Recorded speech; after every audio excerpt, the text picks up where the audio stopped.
नमस्कार, मैं आपके साथ अब्दुल करीम और आप देख रहे हैं प्राइम टीवी।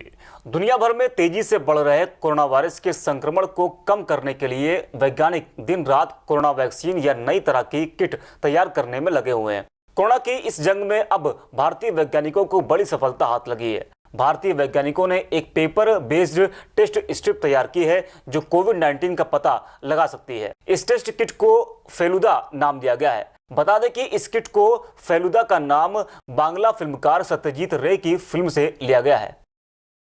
कोरोना संकट से जूझ रही महिला किसानों को झारखंड सरकार ने बड़ा तोहफा देने की घोषणा की है।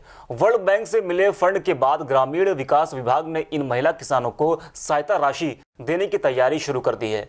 इस योजना के तहत जिन महिला किसानों के पास 3 बीघा से ज्यादा जमीन है उन्हें 5 से 8 हजार रुपए की सहायता राशि दी जाएगी। झारखंड सरकार की ओर वर्ल्ड बैंक ने सहयोग का हाथ बढ़ाया है।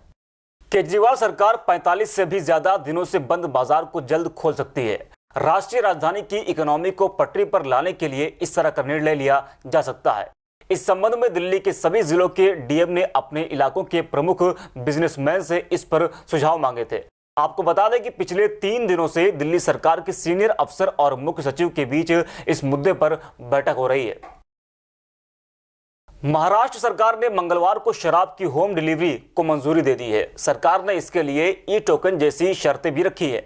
महाराष्ट्र ने होम डिलीवरी का फैसला लोगों के बीच सोशल डिस्टेंसिंग बनाए रखने के उद्देश्य से लिया है। पिछले सप्ताह जब राज्य में दुकानों से शराब की बिक्री शुरू हुई थी तब लोगों की भारी भीड़ जमा हो गई थी। अफरा तफरी की यह स्थिति देखने के बाद राज्य में शराब बेचने पर रोक लगा दी गई थी। कोरोना वायरस महामारी के बीच प्रधानमंत्री नरेंद्र मोदी ने मंगलवार रात राष्ट्र के नाम संबोधन में लॉकडाउन को लेकर अहम ऐलान किया। पीएम मोदी ने कहा कि लॉकडाउन 4.0 पहले से बिल्कुल अलग और नए नियमों वाला होगा। पीएम मोदी ने कहा कि लॉकडाउन का चौथा चरण पूरी तरह नए रंग रूप वाला और नए नियमों वाला होगा। राज्यों से मिल रहे सुझावों के आधार पर लॉकडाउन 4 की जानकारी आपको 18 मई से पहले दी जाएगी। बात करते हैं अंतर्राष्ट्रीय खबरों की। पहले से ही कर्ज के बोझ से दबे पाकिस्तान में जल्द ही हालात और खराब होने वाले हैं। पाकिस्तान पर कुल कर्ज और देनदारियां बढ़कर अब देश की जीडीपी का 98.2% से भी ज्यादा हो गई है। स्टेट बैंक ऑफ पाकिस्तान ने मंगलवार को बताया कि पाकिस्तान पर कर्ज बढ़कर अब 42.8 ट्रिलियन रुपए हो गया है, जो कि काफी चिंता की बात है। इस कर्ज में बीते 3 महीने में 22% की बढ़ोतरी दर्ज की गई है। एक तरफ चमगादड़ से दुनिया में कोरोना वायरस के फैलने की आशंका जताई जा रही है तो दूसरी तरफ अब चूहों से इंसान में खतरनाक वायरस के फैलने की बात सामने आ रही है। हांगकांग के स्वास्थ्य मंत्रालय के मुताबिक इंसानों में रैट हेपेटाइटिस ई वायरस में संक्रमित होने का मामला सामने आया है। डॉक्टर इस संक्रमण को देखकर हैरान है। अब तक इंसानों में चूहों से फैलने वाले हेपेटाइटिस के तकरीबन दर्जन भर मामले सामने आ चुके हैं।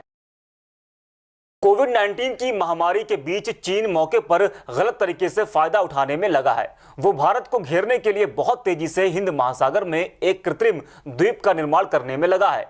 यह द्वीप भारत से 600 किलोमीटर दूर हिंद महासागर में चीन द्वारा बनाया जा रहा है।